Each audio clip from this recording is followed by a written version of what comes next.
May napansin mo ba na kahit todo effort ka na, onti pa rin yung milk supply mo? Ako ganyan din ako dati. Hindi naman araw-araw, sabaw talaga yung ulam natin. Minsan, nagki-crave ka rin ng something na tuyo, na masarsa. May times din na tamad kang magluto.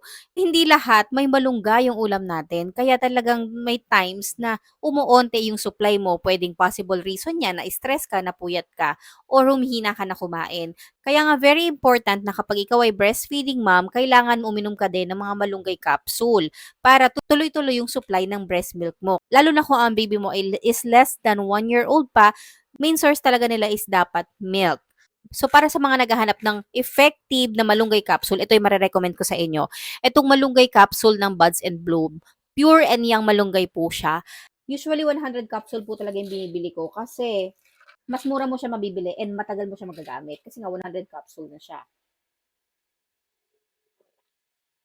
Dalawang beses talaga ako nagtitik nito kasi in-offer lang din ako. And malakas nang magdede si baby dahil na 9 months old na siya.